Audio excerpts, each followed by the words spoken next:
From the Jewell. Jean set off across the fields in the summer gloaming, slipping carefully out of the village that was quiet at this time of the evening. Several times she almost turned around and went home, but the thought of how upset he would be deterred her. She had agreed to meet him by an ancient thorn, a gnarled fairy tree that he had described, standing at the furthest point of the dry stone wall surrounding the old house called Nether Place. The estate, owned by William Campbell and his proud wife Lilias, was a large one, and the woods were beautiful in summer. The turnpike road passed the front of the house with its massive old yew tree, but Jean slept round the back, well away from the house, and through the woods on the outer fringes of the park. This was a sheltered place, with light still slanting between the leaves, and the branches alive with birdsong. He was waiting for her there. She saw him before he saw her. He was standing with his back to her, leaning sideways against the gnarled thorn. She saw his homespun blue coat and his unmistakable black hair, and her heart gave a lurch of excitement.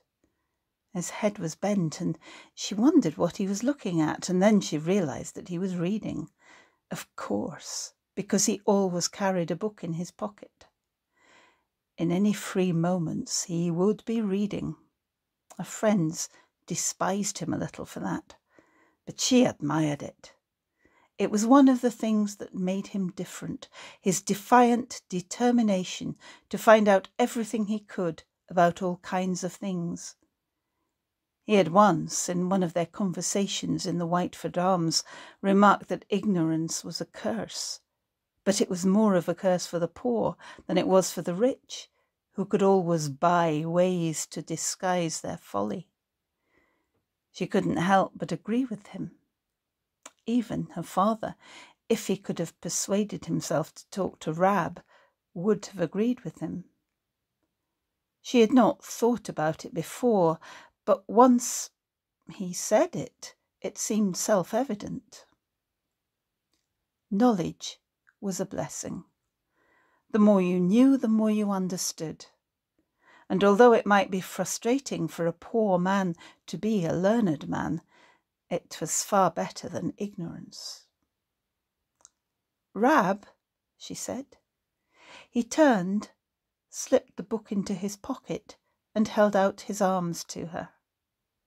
She took his hands, and then he whirled her round, just as if they were at the dancing again.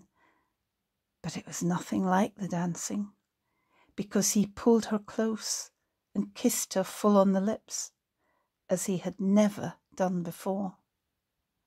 It came as a shock. His coat smelled of peat smoke, but there was oil of cloves on his breath. Not only did he kiss her hard on the lips, but all unexpectedly he thrust his tongue into her mouth. She drew back, frowning, rubbing her hands across her lips. And yet she couldn't say that she hadn't liked it, because there was something in her that had liked it very much. She was embarrassed that she liked it so much. It was all new, all surprising. He hugged her, running his hands up and down her back under her shawl, warm through the cotton of her gown, the light summer stays.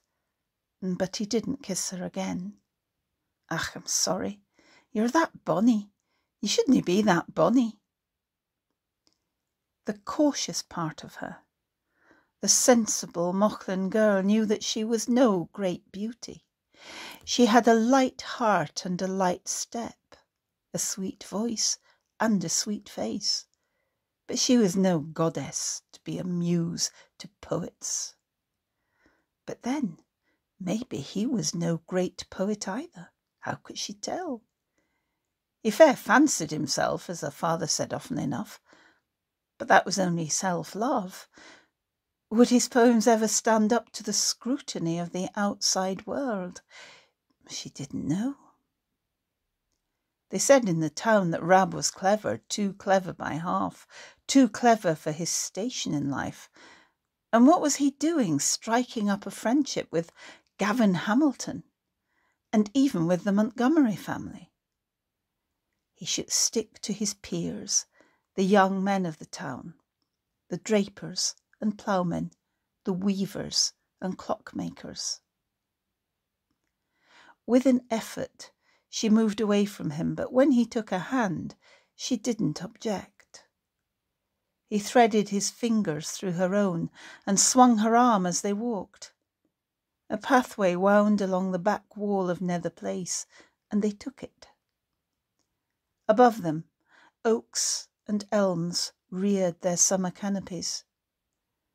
The long grasses beside the wall were threaded with the flowers of midsummer, a tangle of vetch, delicate wild roses clambering over shrubs and stones, ranging from deep to palest pink, brambles in bloom.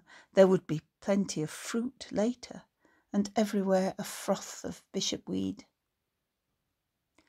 These pathways had been familiar to her from childhood, as they were to Rab, who had roamed these woods and fields even when he lived at Lochlee. They wandered around the back of Nether Place and then headed slowly southwest towards Barskimming and the banks of the River Aire that negotiated these woods and fields in a series of slow meanders. Not far from the river, he spread out his plaid against the evening damp, and they sat down together. The sun was very low in the sky now, but the light lingered as it always did at this magical time of the year. There was a breath of wind, a chill on the air that gave him an excuse, if anyone needed, to slide his arm around her. "Are you cold?" No, I'm fine." He kissed her again, more gently this time. Maybe he thought he had been too forward. Maybe he was adept at gauging her response to him, any lass's response to him. They lay back on the rough wool side by side and then face to face. She'd never been so close to any man, except her father, and that only when she was a wee lass. Her breath mingled with his. He had unbuttoned his coat, and she slipped her hand daringly inside, feeling the cool linen of his shirt, his ribs underneath, his heart beating fiercely in response to her touch. Time passed. If she could have slowed it down, she would, although they did no more than kiss, caress, talk of this and that, daft, inconsequential things. What Willie Fisher would think if he could see them now. She thought that there were two Mochlins. One was the Mochlin of the kirk, and Daddy Old, and her father, a little dour and dismal, but kindly enough, as long as you obeyed the rules. It was like one of her father's buildings, with each stone carefully fixed in place, a shelter to be sure, but quite possibly a chilly prison too.